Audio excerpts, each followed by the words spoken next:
when you see this, you'll agree that this really just screams, beat me up! Come on, punch me, beat me up! Yeah. I'm a little newt, I'm a weasel, hurt me! Well, I find out I've made one mistake already tonight. I mispronounced the director's name. I said Martin Scorsese. Is that what I said? Martin Scorsese. Which is it? Scorsese. Martin Scorsese. Martin Scorsese. That's what you said. Huh? Scorsese? No. I was told. What did I say? Oh, you said Scorsese. Well, now, is it Coppola or Francis Ford Coppola? Well, See, I can't pronounce any director's name. well. All right, let's just bring out our first guest here. But I do know that the distance between two Paul Tsongas headquarters... Our first guest is one of our best-known humorists in this country, and he is the author of several books, including this one right here.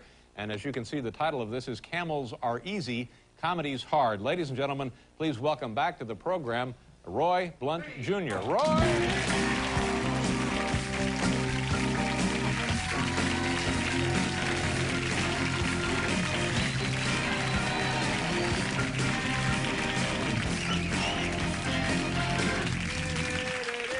Good to have you with us on the program. This would be your newest work. Yeah, it is. A compilation of short stories, essays. Is it a novel? What exactly is the book? It's a little bit of everything. There are a lot of things about animals in there. You know, I went on a camel safari. Yeah. And in Kenya and came back. It's a little unwriterly. It's not too literary, but I've been doing camel imitations ever since I came back. You have an imitation of a camel. I do. The tragedy of this book is that in doing that imitation, I blew out the upper register of a camel's. This is the noise that a camel makes when you wake him up in the morning and try to put something on his back. It's like the first time he ever heard. What? You put something on a camel's back? And this is what he says. Okay. It starts out way up here. I can't do the high part.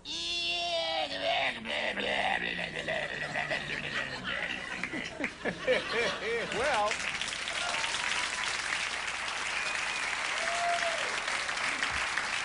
it reminds me a little of home. Yeah. Yeah. But now, are camels, do you find camels in Africa? You do in Africa, yeah. I actually read that Flaubert went to Egypt one time and came back imitating.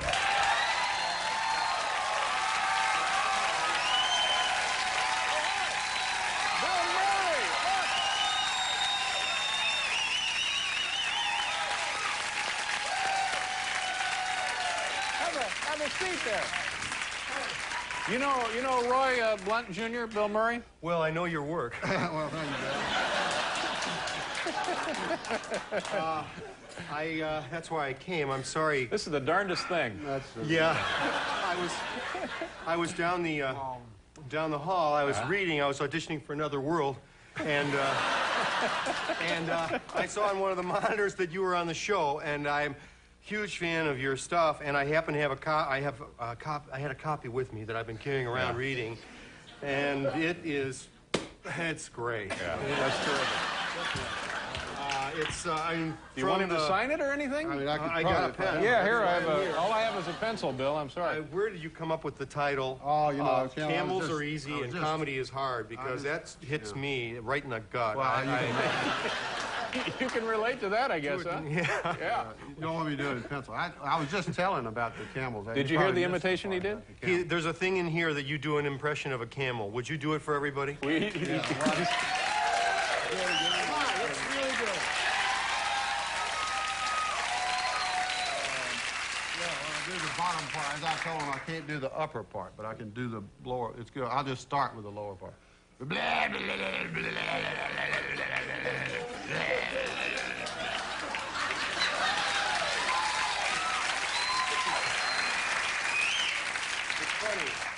It's funny because you write so great.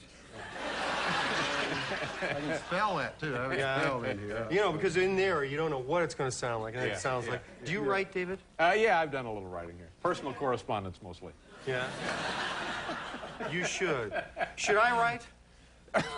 Hell, yeah. Try it right here. Yeah. Try write something. Well, maybe not right here. No, I said it's...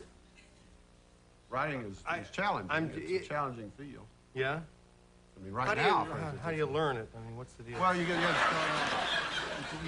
to have equipment for one thing. You got to learn all that stuff with the screens and everything. You know, word today processors it's and all word that. processors. You got to buy one, $2,000.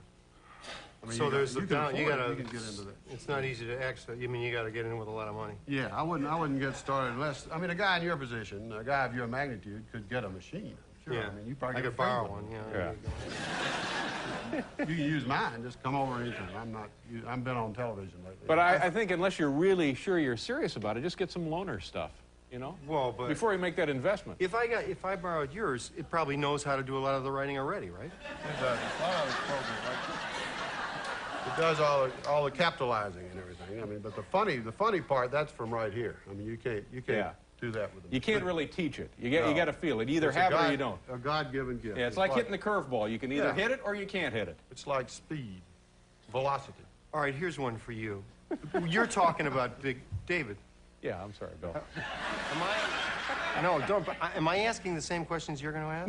No, that's fine. Everything's fine. This is all fascinating You stuff. say it's curveball, tick me off. That's what writers, they get stuff and they go, right? And you like do social commentary. I don't know what the hell you have to say about camels or Kenya. It's controversial. I don't know. You go after it. You're a writer. I want to. Dave said curveball. I've got an idea. You're from the South. Yeah. Forgive me. I don't mean No, anything by no, that. I'm not. Yeah. I'm not sensitive. That's cool. Now, this Atlanta Brave thing, Yeah. controversy. Brave to me always meant one thing. The American Indian movement doesn't like the Braves. But you're a cracker. Exactly. I grew Right? up with the Atlanta Crackers, and in fact, if the Atlanta Crackers were in the big leagues now, they'd probably have guys running around with one tooth blacked out and one strap of overall going around going, or something. That sounds a little like that camel thing you've done twice now. Well, now, these are just some shirts I had made up off the title. Wow, you had those made up? Yeah. Yeah, well, That's unbelievable. If you Very, sign very these two- resourceful. I'm not gonna. These things aren't for sale. There is because they're not for sale. You couldn't Bill, price. let You me- couldn't put a value on these. Bill, let me no, ask you a especially if question. it's Sign two of them. Bill, so can I have ask you a two. question? Yeah. Is there some kind of trouble at your house? Is everything all right there at home? No, I have a gift that I want to share with people, and I just don't know what it is. You know? Yeah, I know, yeah. I'm sorry, this is not working so well because I wanted to ask you some. Here, how many of you know Roy's stuff?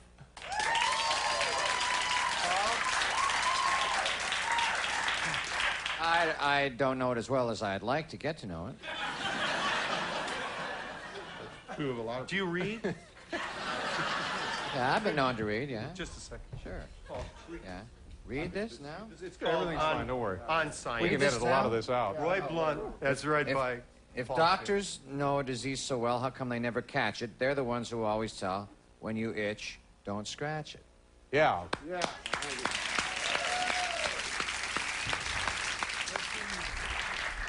It didn't work, really. No, did it was fine. Believe Was me, it really? yeah, But it when was you fine. read it, it kills you. It rips you up a little bit. Yeah. I'm sorry in a way because I thought that maybe this group here tonight might get you, Roy, and be a little bit more excited about the stuff that you do. And I'm a little. Stories to tell, but I'm sorry we've disappointed you, Bill. Well, it's not. It's not for me because I think that you have an incredible gift, and yeah, I was. maybe it's just a venue I thing. had this story. I bet that's it. I bet it's a venue Could be a thing. venue. Yeah. You know, this studio's built over an old Indian burial ground. That might be part of it. Have you seen the guy from Irish Spring, by the way? As a matter of fact, I saw him on an A&E this week. All right. All right. Well, if this wouldn't be too rude to the folks here, and I don't mean anything to you, folks. Either you get it or you don't. And tonight you don't. You just don't get it. That's right. But My fault. It's not your you know, fault. who No, would you be know whose interested- problem it is? No, I got to stay here. It is my problem. You guys will be down in Hurley. I think what we want to do is, would you be upset if we went over and talked to Bobby Costas for a little No, bit? no, not at all. Because I think 5 minutes isn't Roy, real lot of nice to time. see you. Good luck with the book. Bill, thank you very much for dropping by. Bill Murray, everyone. Roy Blount Jr., thank you, guys.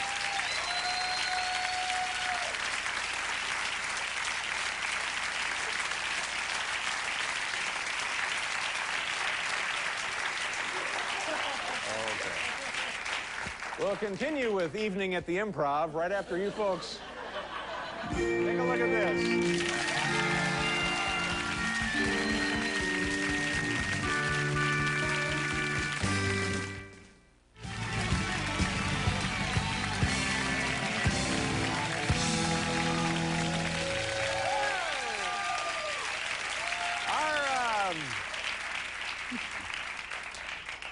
Hi.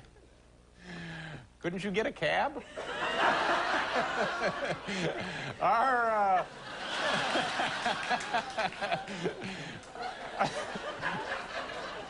are you going to interrupt, Mr. No. You can. Hey, you can stay, but just behave yourself. And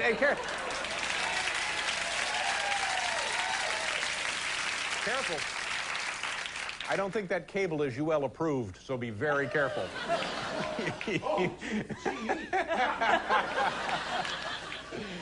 Our next guest is one of America's finest film directors. His work, of course, includes Taxi Driver and Goodfellas and many, many others. The current #1 box office hit is Cape Fear. Ladies and gentlemen, please welcome back to the program Martin Scorsese.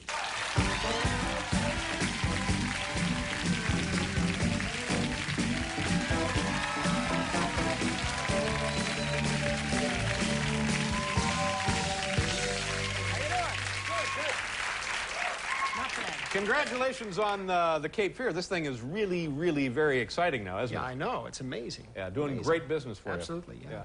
I was reading, I guess it was in a couple of weeks ago somewhere, a profile of Nick Nolte. Yes. And he was talking about this movie, and he said he had a theory about his character in the film, where he was going to start to appear and walk more and more like a simian, like an ape or something. And he said, but don't tell the director. That's right. Yeah. Now, did this ever come up? Did you have to say, hey, Nick, you're acting like a monkey? The very last 2 days, I caught him in one shot, and he was wonderful. He had teeth. He had put in new teeth, and he was moving like he studied the apes in the beginning of 2001. And he was, well, you'll see, when you see the picture, you'll understand. It kind of regresses to a primal state. Yeah. And only one time I caught him. Nick, a little too much like a monkey, but I had never seen any of that makeup or anything. I don't know. But do you run into that often where an actor will have a theory about the part and the film that may not coincide with yours? Not too often. When it does, usually they don't tell me. And it takes a lot of detective work. I said, what are they doing? What do they want me to think? You know? Yeah. So why are you doing that? And they had come up with an idea, and I said, no, simple, keep it simple. Yeah. That's the main thing. Yeah. Now, somebody explained to me one time that directing a movie is pretty much you spend your entire day solving problems. Is that a fair assessment of what a director does? Or certainly part of it, I guess. Part of it, I think, but basically, it's answering questions. It's answering questions like, who's in the next scene, or where do you want the camera, which is the biggest question, to things like, what do you take in your coffee? All on the same level of importance. Yeah. So I always wanted to carry a tape recorder around me one day and just record all the questions that you are asked during the day. Things like, when do you want that person to come on the set, or it just goes on, and finally you just don't want to hear from anybody. Yeah. Has there been, and forgive me if this is silly, has there been a scene in a film or a part of a scene in a film that you've done in your life that you just kind of turned your back on it and crossed your fingers and said to yourself, I don't have a clue here, just roll it. Let's just see what the hell. There's a couple of things. There's a few scenes. Well, for example, the scene I did with my mother in Goodfellas. I had a clue, but I had no idea what she was going to say. So we put 2 cameras in a very small room in dining room in Queens, I think. This is after the boys have come back from kind of a grisly mission. Yeah, they had an unfortunate incident, and it was in the trunk. We didn't tell her there was a body in the trunk. Yeah. So they come in the middle of the night, and she sits and they says, come and sit down and have some food and that sort of thing. So I put a wide shot, camera wide, picking up my mother, Joe Pesci, Ray Liotta, and Bob De Niro, and a tighter one on Joe Pesci and my mother. 2 cameras simultaneously, and she started talking and talking. I said, don't talk, save it, and we started rolling. The only written line was, did I ever show you, did I tell you about my paintings? That was the only written line. Everything else was winged. Yeah. And also, is it true that for that scene and others, she provided the props? She actually cooked the food? Yes. Yeah. What was the menu for that meal? That night was, because it was a snack, was just potatoes and eggs. Potatoes and snack. A light snack. A light snack that the guys were eating, piles of it, and they were making out in the backyard. And lots of bread and also some pizza. Yeah. And she cooks for film scenes and also for the crew, and has done this for quite a while, right? Very important. For my very first short films, we had scenes with cooking in them. But in Goodfellas, the food was very important. the menu was important, and she supervised the different dishes that were in the picture. And, you know, really actually made the food. And is she also cooked for Cape Fear a bit? Okay, but mainly behind the scenes. It's an American family in the South. It's a different type of cuisine. Yeah. Yeah. And she is, excuse me, Yes. Bill? Where'd he go? Bill left. Oh, darn. I thought maybe he had a question. Here he is, Bill. Do you have any questions for Mr. Scorsese? How do you get a red sauce out of a white shirt?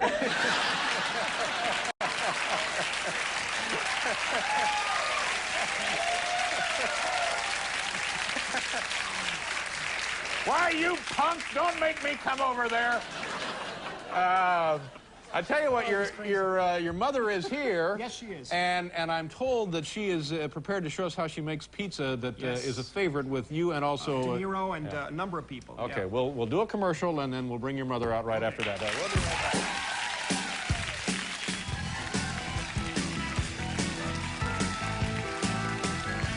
All right, we're back. Welcome. This woman, this lovely woman here is Martin's mother, Katherine. Katherine, pleasure to have you with us on the program. Thank you for being here. And for us tonight, you're making what? Obviously pizza of some kind, right? No, he's supposed to learn. All right. Yeah. What is special about this pizza?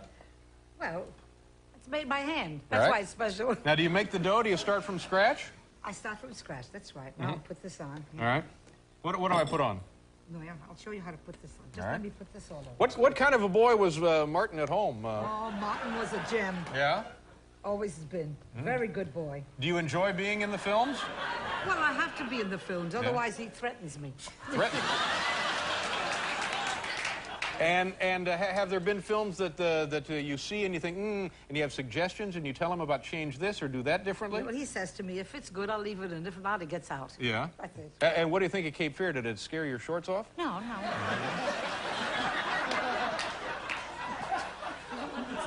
I'll do anything you want. Did you ever see Nick Nolte sneaking around like a monkey? Put it around. All right, I put some sauce around. Did you make the sauce yourself? Watch your shirt. Oh, yeah, don't want to get on. You never get this. Smear it around. That's All right. it. Nice. Not too much. Don't make it too much. It gets too heavy. All right. That's it. Robert De Niro comes over and eats this pizza? And Robert De Niro loves it. He says, I make the best pizza in the whole world. Uh-huh. Why is this different than other pizza? Because it's made by me. Yeah.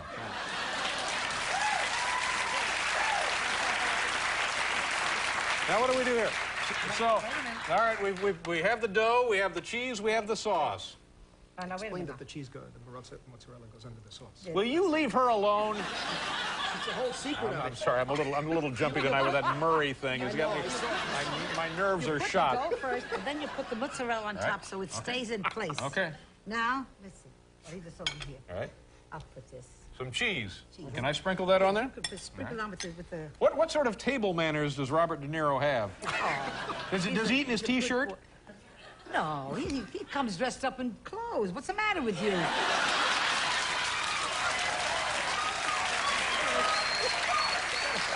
Too much.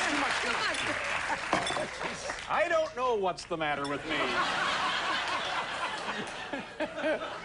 All right, okay, all right. We have a half a minute now. Now, Katherine, can we see the finished product here? Yes, sure. Marty, Yeah, take it yeah, out. go ahead. Take Yeah, it out. you use those oven mitts, Marty. Yes, I'm afraid so. Oh, boy, that's beautiful. All right. Yeah. Come here. Come on. Let's slice it up. One of those guys home? You know Bill Murray? Yeah, okay. It's some pizza. You're using scissors on that. Why is I that? use the scissors because my mother-in-law taught me how to use the scissors. Right. She says, you always cut it better with a scissor. Instead of using like a And knife? you don't scratch your pan. Okay, all right. Well, that's important for all of us. Don't scratch your pan. We'll do a commercial. We'll be right back here.